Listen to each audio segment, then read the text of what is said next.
Europa League recap.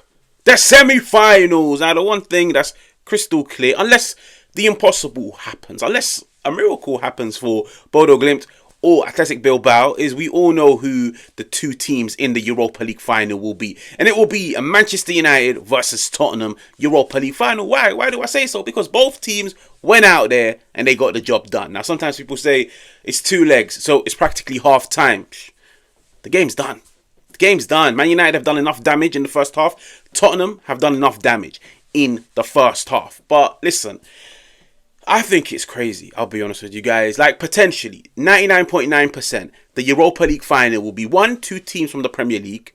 2, 1 team which is 16th. The other one which is 14th. Like, Tottenham, besides the 3 teams that have been relegated in the Premier League, no one has lost more than Tottenham. They've lost 19 games in the Premier League this season.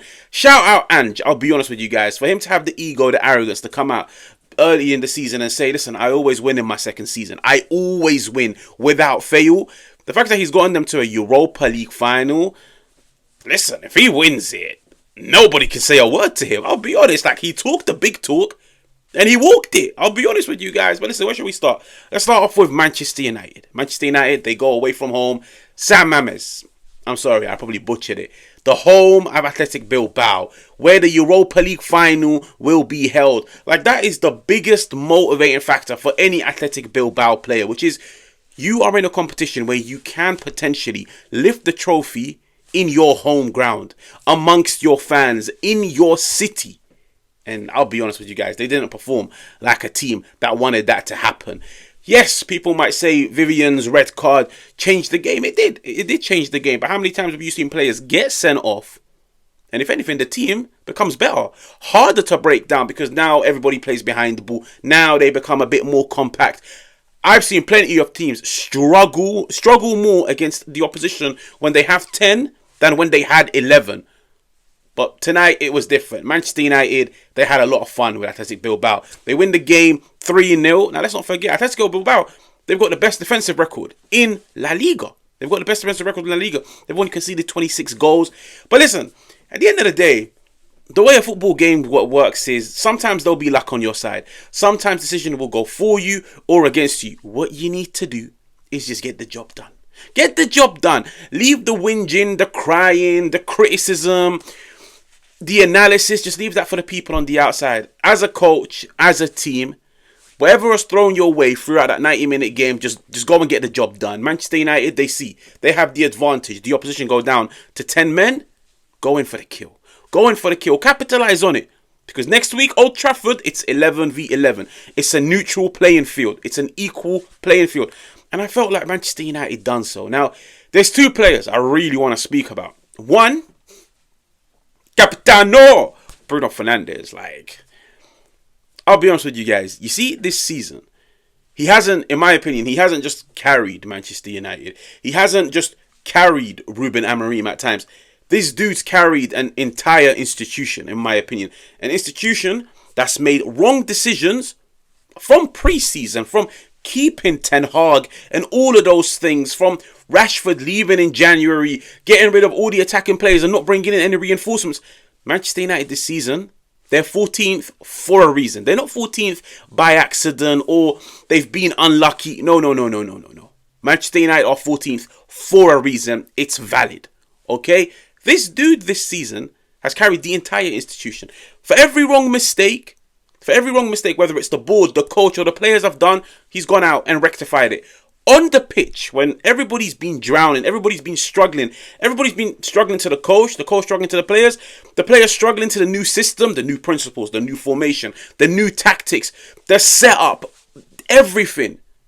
Everyone struggled, yet he's the one consistent performer in this team. And listen, it's a testament to how good of a player he is. It's a testament to how good his mentality is. Now, fair enough, is he the fanciest player to watch? Does he give you the Rabonas? Yeah, he does. Is he the fanciest of players? Does he give you the flicks and the tricks and the dummies? Is he the most efficient and effective in possession? No, sometimes he can be careless. But at the end of the day, to score goals, to win a game, you have to take risk. Like, you have to. There's no 2 ways around it. You can't win a game of football without taking risk. The criticism of Bruno throughout his career has always been He's too much of a risk taker. But I feel like as of late, especially in the past 2 years, he's toned it down. And he knows when to put his foot on the ball, recycle, and he knows when to go for the vertical pass over the top.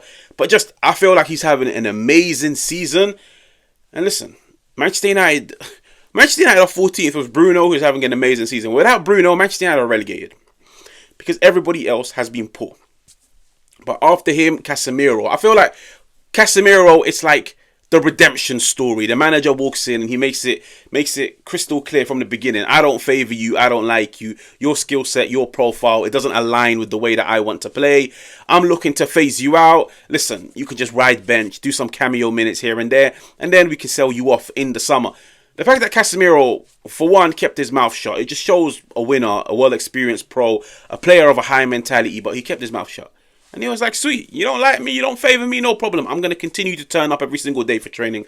I'm going to play to the best of my ability. If I get 5 minutes, then so be it. He didn't run around on social media running his mouth. He didn't start posting photos of his trophies to try and send a message to the manager. No, man, he's a well-seasoned pro. He was like, sweet, you don't favour me? I've got 6 months to make you change your mind. And even if I don't get to change your mind, this is now my audition for the clubs that will try to sign me in the summer. This is the dude that's forced his way back into the team. And listen, I like it. I'll be honest with you guys. I like it when a manager comes out and says, listen, I never favoured you, but I was wrong and you've proven me wrong. He comes out and he puts his hand up and he owns up to his mistake. And I love it when a player, let's say, gets pushed to the bottom of the barrel and some will just sit there, accept their fate, make excuses, whilst others will be like, sweet, I've never been bottom of the barrel my whole career, but this is the first time that I am. Let me see how I react. Let me see what I can do. Let me see if I can crawl myself out of this barrel. And Casemiro, he's definitely crawled himself out of that barrel. So that's testament to his mentality, to how good of a player that he is. Do I think he has a future at Manchester United? No, not really. But listen, he's done well from now up until the end of the season. If that means it gets him a better opportunity in the summer, then so be it. He wouldn't look back on this time with any regret. But Manchester United, they take a 3-0 lead. I think Manchester United, the league is practically over. They can't go much higher. They definitely can't get relegated. So don't be surprised if the league is now just maybe trying to get some injured players back into the mix. The priority will be the Europa League. If Manchester United can turn around in the summer and tell everybody, listen, we've had a catastrophic season from poor recruitment from Ineos, from poor decision making from Ineos, from keeping Ten Hag when we all saw him drowning last season, to then appointing Ruben Amorim, who made it crystal clear, I don't want this job halfway into the season. But listen, when Man United come calling, you have to take the opportunity. For him to walk in halfway into the season with a very congested fixture schedule, for Man United to turn around and tell the whole world, listen, we finished 14th, we finished 15th, but guess what? We are in the Champions League and we still finished the season with a trophy. Listen, it's impressive. And I'll be honest with you guys, like, Amorim, for as much wrong he's done in terms of tactically misprofiling, for him to turn around and say, listen, I inherited a squad which, one, isn't mine. Two, I walked into a team halfway into a season with no preseason, with interviews every single day, with hardly any time on the training field. All of those things taken into consideration, if he turns around and wins himself a trophy, it's impressive. I'll be honest with you guys. Like, in my opinion, he's getting next season. But if he turns around and wins that trophy, then he's guaranteed next season. He is guaranteed next season. You always have to look at the context around things before, like, you speak about them. But Manchester United 3, Athletic Bilbao 0. Now, Tottenham, listen, Ange at the start of the season came out and he gave it big boy talk. Listen, I always win in my second season. And if I don't, I'm not to blame. Listen, this is a man walking the talk. This is a man, look, he talked the talk. This is a man walking it. Okay? Like you could see, in the league, 19 defeats. In the league, it really isn't his priority. In the Europa League, you have to bear in mind, Bodo Glimt, like, they cooked the life out of Lazio. This is a Lazio team that's competing for Champions League football in this Serie A. They cooked the life out of them. They went there and beat them. Like the Stadio Olimpico is one of the most hostile atmospheres in the world. And they went there and they beat them on penalties. Like, it says a lot about that team's mentality. Tottenham carved them open. Tottenham had fun with them. You could even make a case Tottenham could have won 4-5-0. That's a game that's practically done. Yes, it ended 3-1, but I don't see much damage being done in Bodo Glimt. And I'm just looking at this whole Europa League final and I'm telling myself, who wants it more? It's a final, so form goes out of the window. Yes, it can be a tactical game of chess. I'm looking at it and telling myself, who wants it more? Because both teams, we can look at the context. We can look at what's happened in and around the season. But both teams, based off their own standards, have had shocking campaigns. I don't think any Tottenham fan will remember this season. I don't think any Manchester United fan will remember the season. If anything, both sets of fans are looking to forget this season ASAP. If one of them, well, it definitely will be one of them, if one of them can turn around, like as wild as this may sound, this is wild.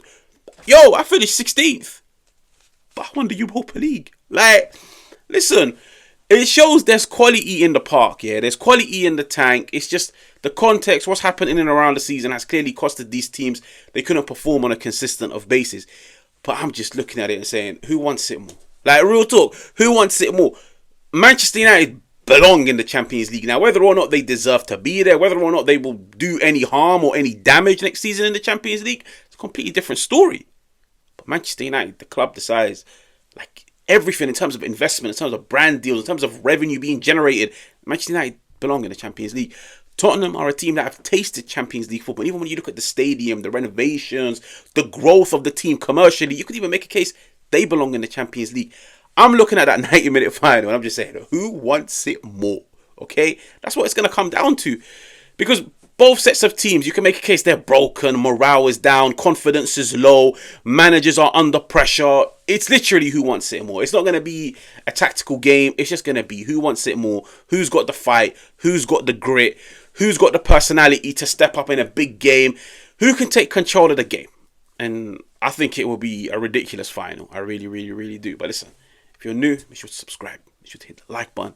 And I will catch you guys on another one.